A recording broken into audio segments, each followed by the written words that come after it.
Hello, my name is Edijs Bošs. I'm journalist, associate professor at Riga Stradiņš University and fellow at the Latvian Institute of International Affairs. I'm happy to be the moderator of this podcast that we're recording here today on the eternally important and eternally pressing topic on the European Union's role in the world. We are doing this podcast in the framework of this year's Riga Security Forum. This event, as almost everything else these days, has gone online. So it is pretty lonely here in this room where I am, I have to say, but I'm hoping all the connections are up and running and I'll be able to talk to two dear colleagues of mine. Let me introduce Nathalie Tocci. She's director of Italian Institute of International Affairs and special advisor to the EU High Representative and vice president of the European Commission, Josep Borrell. Nathalie, are you there? Can you hear me? Oh, that's great. I mean, Nathalie, it has been a while since we met in Riga. How has been the era of pandemic been treating you? Is it easier to get your work done or more complicated? Well, I think we all went through different phases. Yeah. We went through the first few months of, discovery of the digital world that we'd been talking about so much and it never really happened. And all of a sudden it had to happen. And there was that sort of moment of, oh my God, I can get so much done and I can be in sort of Beijing and in Paris the same day. But to be honest, I think now we're in a different phase in which we would so love to actually see one another, right? Because it make all the world of a difference. Yeah, at some point it's a good change, not traveling, right? So constantly, but at a certain point you're starting to miss it, right? Is that how you feel? Absolutely. I managed to get one trip in September. And when I was in the airport, I really felt I was at a party. Okay, let's hope. Well, in about a year's time, hopefully, we're more or less back to normal. Let's hope so. We're also joined by Kai-Olaf. He's senior fellow at the German Institute for International Security Affairs, the SVP. Kai-Olaf, how are things in? Are you in Berlin right now? Is that correct? Yes, to be more exact, I live at the outskirts, which is already the federal state of Brandenburg. So I have the privilege not to be stuck in a big city, but I can go out for a walk or a bike tour, which helped me quite a lot, especially during the first wave of the pandemic. And similarly, as Natalia said, I think the first wave for think tankers, researchers, academics was in a way a present or a gift, because we got more quality time, more time to think and to write, but at the same time we still live a little bit from the dividend of partnerships and connections, and that sometimes we also there will be a moment when we have to reconnect in persona again. Sure. Because this dividend will expire. Yeah, at some point you just get annoyed by the Zoom, right? That's constantly on your screen and stuff like that. But nevertheless, do hang on. Let's hang on at least for another 40 minutes to your Zoom sessions. Dear listeners, there's something I have to advise you on because you might be listening or watching to this a bit later. Well, depending on the life cycle of the podcast, which usually are longer than just today and tomorrow. So at the time of this recording, the American election is still up in the air. It might be still up in the air at the time you'll be watching this. We don't know that. But nevertheless, that is something that I actually want to begin with. Nathalie, I'll begin with you. What do you see as the main effects of the 4 years of Trump on the trajectory of the development of the European Union as a foreign and security policy actor? Well, I think the last 4 years were the first time that Europeans really began recognizing that the old world was going, and perhaps it had already gone. And by the old world, what I mean is, that wonderful international liberal order that we've all been talking and writing about so much, and that indeed did secure sort of peace and prosperity in Europe, first obviously in Western Europe, and then after the end of the Cold War across the continent. And all of a sudden, obviously, it was a system that was very much premised upon US hegemony. US hegemony and US partnership and alliance. And of course, in many respects, some of those aspects are still in place. But the last 4 years of Trump really, I think, made us realize that system was going, and that we were entering a different era in which we have to learn how to assume greater responsibility for ourselves. Now, that doesn't mean to say that our wish is to do things without or let alone against the United States, but we simply have to start factoring in that there will be aspects and issues and goals and interests that are simply not shared across the Atlantic. And so I think, the last 4 years were a rude wake-up call to that reality. And I say rude for the simple fact that this has been the first time in the sort of history of the European Union in which the sort of person sitting in the White House looked at the European Union almost as an adversary, almost as an enemy, almost as on a par with the likes of Putin and Xi Jinping, if not in some respects even worse, particularly if one compares the affinity that President Trump had with leaders such as Putin compared with the complete lack of affinity with leaders such as Angela Merkel. So this has left a mark, and it will leave a mark. And even if that trajectory is to change, I think some aspects, even if we do head towards the Biden administration, there are some aspects of this, and perhaps we can come back to this later, that will stay. Nathalie, I'm interested in your impression of at which stage in this sort of development of a new understanding of a new order of things is in Europe in general, because the picture is obviously diverse, and there be a camp in Europe as well that would say, okay, perhaps not that much has changed, right? So what is your impression of that recognition that as you said, the old world is gone? How widespread and accepted that is throughout the European Union, the EU 27, I suppose is the right way to put it. Well, I mean, in all honesty, I think that, with any degree of sort of intellectual honesty, everyone realizes this, yeah? There is a different degree of willingness to accept it. And therefore there is a different degree of, there is more or less reluctance, if you like, across Europe to stick our heads in the sand. But I mean, I think, the minute in which you started basically seeing a crumbling of the European security order, the eruption of crises and conflicts around us, the election of Donald Trump, Brexit, I mean, a number of things started happening at the same time that I think there was a broad recognition that something had to change, we had to start changing.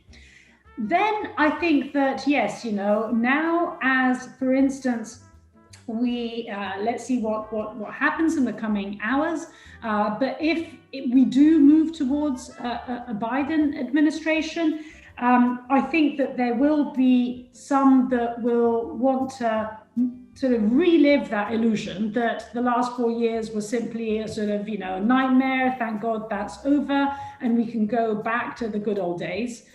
And, I believe that would be, not only dishonest, but I think it would just be deeply irresponsible. Because I think if there is, we still don't know exactly how the US election will pan out, but some things we do know already. And what we do not know already is that even if Trump loses this election, Trumpism is alive and kicking in the United States. I think that is a fact. What we do know is that even if Biden does win this election, the Senate will remain firmly in Republican hands, meaning that this will be a president that will have very limited margin of maneuver and very much absorbed by internal domestic problems. What we also do know is that the confrontation with China is going to remain unchanged, regardless of who wins the election. In many respects, one could even see that under a Biden administration, that confrontation would deepen even further, for the simple reason that a Biden administration would probably care far more genuinely about issues like human rights, Hong Kong, Taiwan, and there would be far less willingness to, in a sense, strike the deal with authoritarian leaders that President Trump seemed to be so inclined to do. Then he didn't quite manage to do it, but the inclination was there. So the US is going to be absorbed by itself. It's going to be absorbed by its confrontation with China. It is going to be still struggling with a deeply polarized society that will have to be sort of bridged. It will have to deal with an electoral system that has revealed all its weaknesses, with big question marks on, does the separation of powers still hold? Let's see how the sort of, the courts behave in the coming weeks. So this is going to be a United States that is going to be preoccupied with itself and with China. It is not going to be preoccupied primarily with Europe. And so, as I said, there may be different degrees of willingness to recognize this in Europe, because politically, it is not easy. It is not easy for us. I mean, let's face it. But I think with any degree of intellectual honesty, we more or less have to all be on the same page that something here is changing, and it has started changing across administrations. Kai-Olaf, are we on the same page here? Do you share this analysis that Nathalie just offered us, and your thoughts on sort of degrees in Europe, among European countries and different institutions, of the recognition and or acceptance of a necessity for a new way of doing things? I think there is a general understanding that things have basically changed and that there will be no return to the golden era of transatlanticism, for example. But I think the assessment of what this means, what implications this has, how to organize relations with the US is substantially different. And this has something to do how we have perceived what has been going on in the last 4 years. I think there were basically three hallmarks of the Trump administration and the way it did international relations.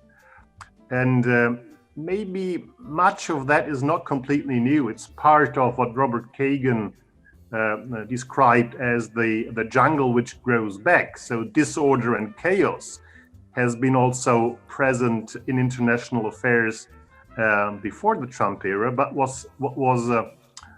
has caused unease or even shocked the Europeans is that we, as the closest partner, the traditionally closest partner of the US, have felt some of the new elements, and I think it's especially three elements which have come as a surprise for Europeans. The first one, the first element of the modus operandi of the Trump administration, especially of the president himself, is something I would call permanent unpredictability. So unpredictability, I suppose, can be very effective. So surprises can lead to productive confusion, especially in dealing with difficult partners and rogues.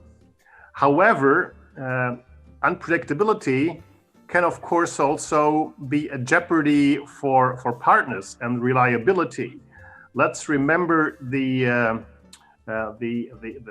signals which the Trump administration sent to the Kurds in autumn 2019, who deemed themselves as close allies of the US. And in a rather kind of unexpected way, Trump changed the attitude. And I suppose that in some European countries, close allies to the US, this has caused shivers running down the spines, because they might have felt what could happen to them in a worst case scenario in the future. The second hallmark of Trumpism is a sort of explicit disdain for multilateralism,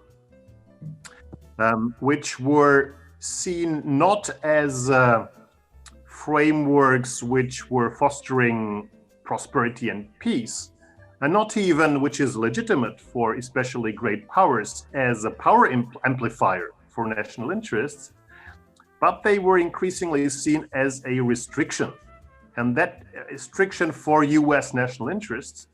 And that included not only fora like the United Nations, but also the NATO, and as Nathalie aptly said, the European Union. So no entangling alliances as something which has also hit European partners of the US, caused additional unease. And I think the third element which is problematic is a sort of mercantilism inserted into transatlantic relations, especially including security issues.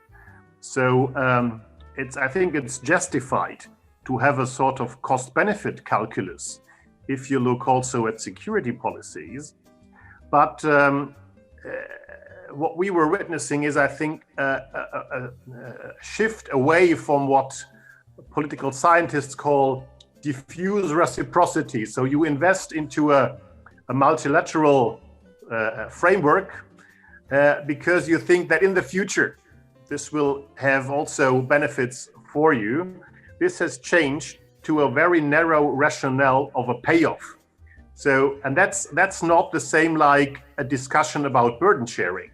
That's a very narrow thing. I think these three hallmarks, and certainly not everything of that was new, but they were very characteristic in the way that their combination and the intensity, including the questioning of basic principles, how we look at the world, have caused this kind of shock, or at least unease in the European Union. And last sentence, I think we are differing in the European Union about what this means, what we should do. I think the one direction, the Europeanist one, says we need more European, let's call it sovereignty. And some go even further and say this is the moment for the emancipation of Europe. And others say, if you like it or not, we need the US as the, let's call it the lender of last resort when it comes to especially hard security.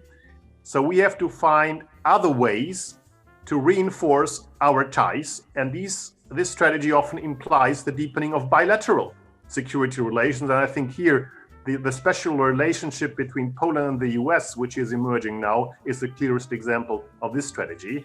Countries like Germany are somewhere in between, because they follow a sort of Euro-Atlantic way, trying to reconcile both dimensions. Well, Kai-Olaf, thank you very much for sort of setting the stage for the next concept I wanted to discuss, because there is this divide.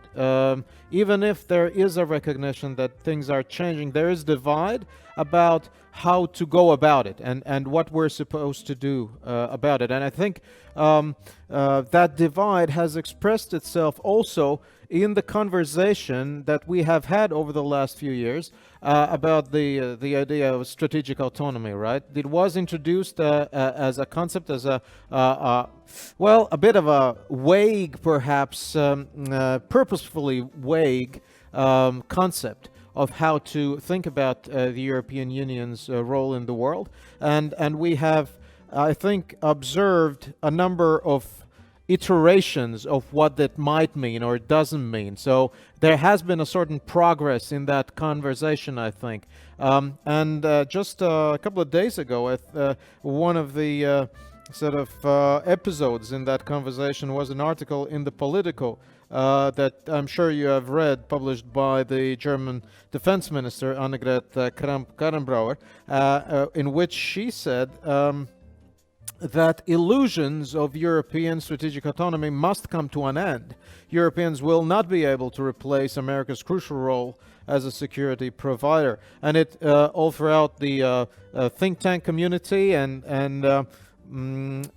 participants in this conversation in different parts of this divide once again use this occasion to come back to this conversation about what are the methods and approaches to approaching the new reality. So what do you make of it? What is the state of that divide that was mentioned also by Kai-Olaf? What is the sort of the state of that conversation, and what do you expect going forward in the next couple of years on the strategic autonomy? Nathalie, I'll go back to you at this point. I mean, I think that, you say the concept is vague. I think the concept is clear. I think that the confusion comes from the fact that we've been talking a lot about it and we've been doing very little.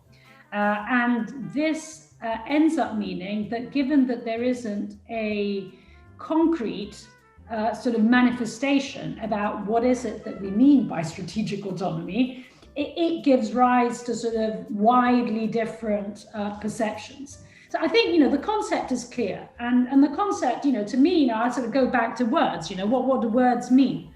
And autonomy, if we go back to the Greek etymology of the word, it is about auto, so it's about the self, and it's about nomos, it's just about law. So it's the ability of the self to live by its laws. No more, no less than that. Now, what are these laws as far as we as Europeans are concerned? Well, there are domestic laws of member states. They are European laws, given that we are in the European Union, and they're international laws, given the supremacy of international law. So it essentially means that we want to prevent, for instance, external actors of different kinds interfering in our internal affairs, breaking laws. So to me, this is a story which is as much about Russian disinformation as it is about ensuring that unfair sort of economic practices by China are not carried out in Europe, as much as ensuring that the United States will not deploy upon Europe secondary sanctions forcing us to break our own laws and international law. So it can mean various things depending on the context, but at the end of the day, it is about ensuring that we are sufficiently capable to respect our own laws. So to me, the concept is clear. Now, does that concept mean that we have to always do this alone? No. Does it mean that we have to do it against anyone in particular? No. It will depend on the circumstance. So given, if we sort of look at it in our specific context, it is obvious that our preference will be to act autonomously with the United States, because this is basically who we are. In the same way as it is obvious that we will try and act autonomously always in a multilateral setting, because this is about who we are. This is about the way in which we're used to doing things. So to me, there isn't really much confusion about the concept itself. The reason why the debate has become so polarized is that we've been talking a hell of a lot about this, and frankly speaking, we've been doing very little. And so given that there isn't very much action underpinning the concept, yes, there was a sort of movement that started, I would say, between 2016 and 2018, in which the European Union indeed did start putting in place a number of instruments and mechanisms. You know, we agreed on PESCO, we started discussing a European Defence Fund, we started putting in place, you know, the sort of foundations for military mobility, we started establishing a military planning and conduct capability. So we started doing a number of things, but these things were, in a sense, I would say, preparatory actions. So it is about setting up the instruments, the mechanisms that would enable us to do something. Now, has this doing something actually happened? I don't see it. I don't know about you. I don't see much of it. And given that the doing has not really happened yet, and maybe I'm being a little bit too, sort of harsh about this, given that these things take many years to actually happen. But still, you know, I think, you know, one could be doing a little bit more, given that there is a hell of a lot of preparation for things, for, you know, crises that may happen, except the crises have already happened and the action doesn't really seem to be happening. And I think that given that there is this mismatch between how much we talk about it and how little we do about it, that it inevitably gives rise then to confusion about different interpretations, which do not, I would say, are not rooted in the conversation about autonomy, but they predate it.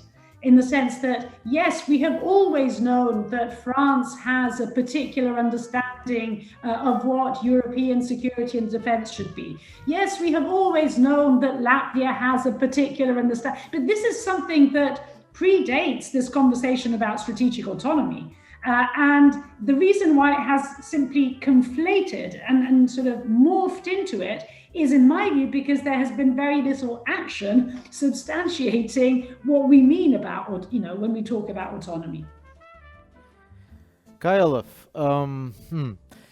so I would assume that you agree that not a lot of doing has happened, as Nathalie said there. But I'm wondering whether you think that not a lot of doing has happened because, well, that is one of the reasons why we don't have a better grasp of what it means to do things autonomously and to do things together. So basically, whether theory makes practice or practice makes theory in this case. I'm wondering what your take on this is, because maybe the not doing enough comes from a confusion of what we're supposed to do.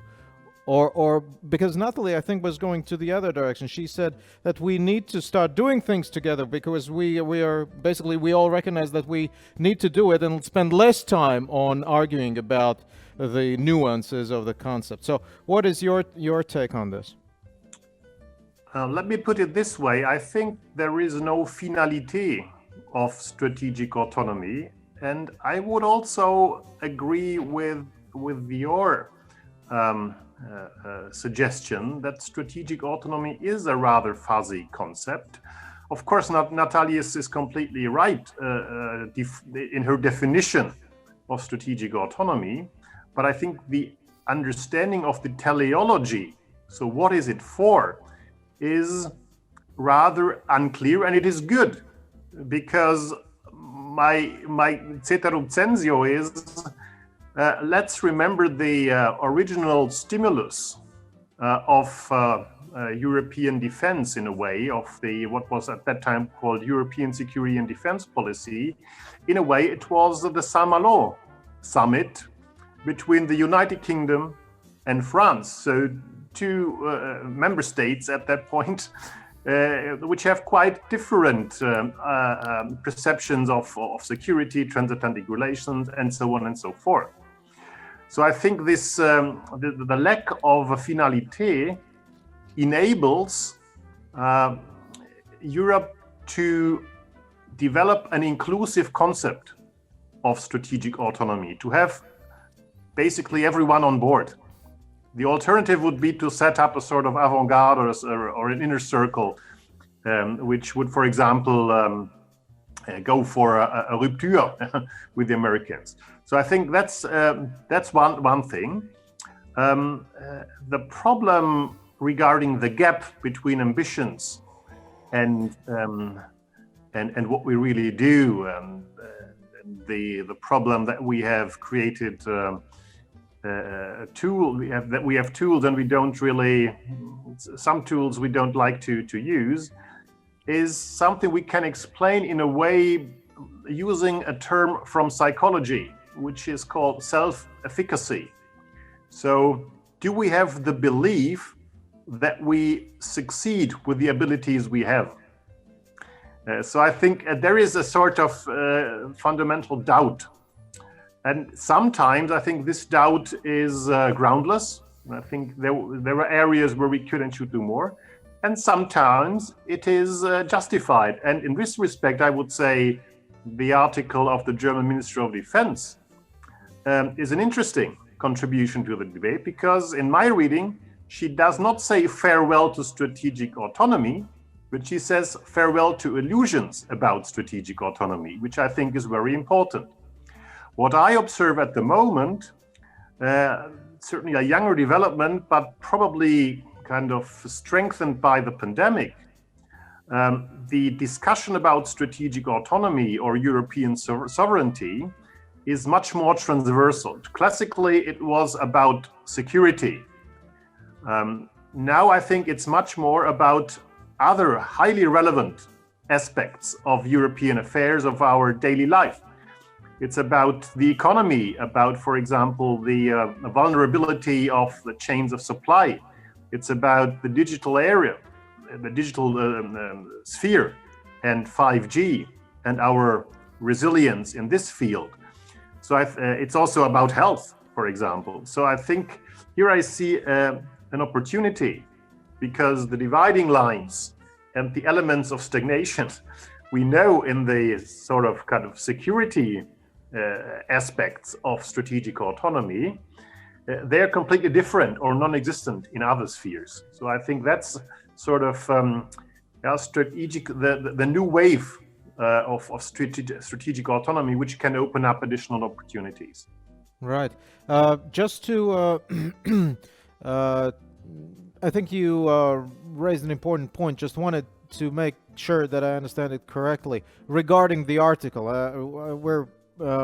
So your interpretation of this would be that the German defense minister said, let's get rid of the illusionary part of the discussion about strategic autonomy, not the concept itself, right? So I understand you correctly. Well, thank you very much. I think it's an important sort of note on that whole conversation. Okay, thank you very much for this. I think it sort of repeats itself when I look back at all of the conversations we have had in this or different other settings about European foreign security policy. We sort of, over the years, these discussions are with nuances, but sort of similar. But nevertheless, there's a reason why that is the case, because the sort of basic issues are still in place and they still need to be discussed, right? That's a sort of an ongoing conversation. What I wanted to touch upon a little bit is this annus mirabilis we're having of 2020, right? With all of the problems and crises, pandemics, and also more conventional security problems in the periphery of Europe and within Europe. And what would, I mean, obviously, it is always very easy to criticize the deficiencies in European Union's approach to foreign security policy. But if you are looking back at the year 2020 with all of its problems, what would be the events that you would highlight and say, oh, this was pretty good. We got our act together. With all the problems, all the challenges, all of the conversations, difficult conversations we need to have, nevertheless, this is the sort of bright spot. I might look back at this and this was pretty good. Is there anything of the sort? Or Kai-Olaf, if I could go to you first now. I think there is one overarching moment which will certainly be remembered in the future, and it has, at first glance, relatively little to do with foreign and security affairs, but it has implications. And that's, of course, the ability of the European Union to develop, to design a huge rescue package and a financial bazooka, which showed that there is a level of solidarity, and that countries which were very hesitant to give financial support for countries in need in the past, countries from the so-called European North, at the end agreed to that. And probably the most important moment of that was, of course, the Franco-German Accord about this. And of course, negotiations have to be finished, but basically countries which were hesitant, like the Netherlands, the other frugals, at the end agreed to it. And I think this was after some delay, which necessarily had to happen, probably because of the way that the European Union works. That was a powerful sign also to the external world, that the European Union is not hijacked and busy with dogmatic discussions. And what surprised me especially was the debate in Germany. In Germany, we had completely different discussions during the financial crisis, where the concept of order liberalism played an important role. And now Germany, without major doubts, accepted this and put it forward, and was a very constructive factor at that. I think this was a powerful signal. And it has also shown that we are, of course, busy with ourselves. Almost every country in the world is busy with itself due to the crisis, but that we are not completely paralyzed. We are able to create the preconditions to act also in external affairs. And last sentence, I think the impression which emerged at the very beginning of the pandemic, that the deficiencies of EU solidarity will be used and instrumentalized by foreign powers. A buzzword at that time was China's mask diplomacy. That did not really materialize. I think most member states and also the public, the societies in most member states saw where the real support comes from, and what kind of symbolic aid, and what the intentions behind that symbolic aid from external powers was. So, Nathalie, what is your positive highlight from this year? And also, if we want to conclude this conversation, I would ask, what would you like to find under Christmas tree in terms of for European foreign security policy? Judging from your writing on the issues about one of your recent articles on Politico, you suggested that there needs to be a conversation, obviously, about abandoning unanimity on certain issues, right? That could be something that would make this. So would you think that could be something that could be found under the Christmas tree when we think about the next year and how this process could go on? Nathalie, please. Well, I mean, beginning with the first question, I mean, I'm 100% with Kai-Olaf on this. I mean, I think that in 2020, the European Union faced a double existential threat.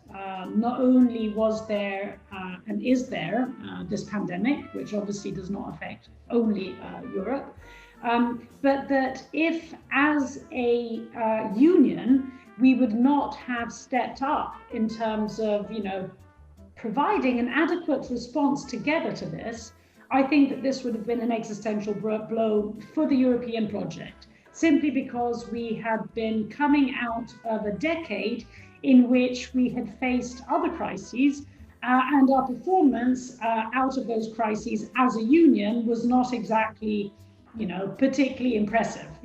It was not a particularly impressive response to the Eurozone crisis. It was not a particularly impressive response to the so-called migration crisis. Had we failed a third time in terms of providing a response that was meaningful and that demonstrated concretely our solidarity, I think that as a union, we would have probably risked collapsing politically altogether. And that didn't happen. It didn't happen, it's not happening. I think that and I'm not going to repeat the points that Kai-Olaf made, but simply to add to them, in saying that not only have we made a pretty momentous step forward, I think, in the integration process, but we have also in this way, and we will also in this way, substantiate two of the three, and then I'll come to the Christmas tree, the present under the Christmas tree point, but two of the three priorities that this commission came to office with. This commission began by saying it would go green, it would go digital, and it would go so-called geopolitical, which is a term that really gives me goosebumps. I hate it. But let's say it would go global. That's I prefer to put it in these terms. And in honesty, I think that what is happening with Next Generation EU is basically substantiating two of those three priorities.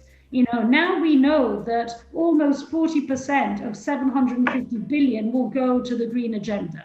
Now we know that a further 20% of that will go to the digital agenda. Now there is real money behind these priorities. Now the problem is what happened to the global priority. And there, what we have seen, I think, over the months of this pandemic is this global priority basically disappearing somewhat from public discourse. And, in some respects for understandable reasons. As, we were saying, inevitably we have been more internally focused, given the very nature of the pandemic. And for the same reason, we have shifted our focus from security and defense that was really quite prominent in the debate over the last 5 years to a debate which is far more socio-economic in nature. Again, inevitable. I don't criticize, in a sense, the union for doing this because it's simply the historical moment that we're at. And yet, as we know, the insecurities in and around us continue to be not only prominent, but they continue to increase. So when it comes to the present under the Christmas tree, I would say the sort of 2020 Christmas tree. I mean, I think, on the unanimity point, although I'm generally a fairly optimistic person, I don't think it's this Christmas that will have that present under the tree. But if I were to ask for a present under this year's tree, I would like to see, in the final crunch over the budget, sort of going back to a decent amount of ambition also on the global agenda. I think I've been very disappointed to see that although the overall pie has increased quite substantially through Next Generation EU, the ambition when it comes to the foreign and security policy piece of it has actually reduced very substantially. Up until a year and a half ago, we used to talk about having a 13.5 billion European Defence Fund, a 6.5 billion military mobility fund, a 10 billion European peace facility. And now what are those numbers? Taken together, those three instruments, just to give a sort of, numerical sense of where our priorities lie, have boiled down to 13 billion. So it's kind of less than half of what the original ambition was, although the overall pie has actually increased quite substantially. So my sort of desiderata under the Christmas tree for 2020 would be to increase the amount of funding, which denotes also the political priority to these questions. Nathalie, you're opened up an entirely new and very important avenue for discussion, but unfortunately we're running out of time. So I think we need to stop there. Nathalie, Tocci, and Kai-Olaf, thank you very much for joining me today. As always, your reflections are a great contribution to this ongoing debate and very important conversation we episodically are having on EU's role in the world, a never-ending discussion which we will continue, hopefully. In about a year's time, hopefully we will be able to continue this in person, in the old ways, old good ways of doing things. So thank you very much for taking your time. Do enjoy the view. Approaching the viewers here. Please do follow also the other podcasts within the framework of Riga Security Forum. But in any case, thank you very much for joining us today and being a part of this. Thank you very much to all of you.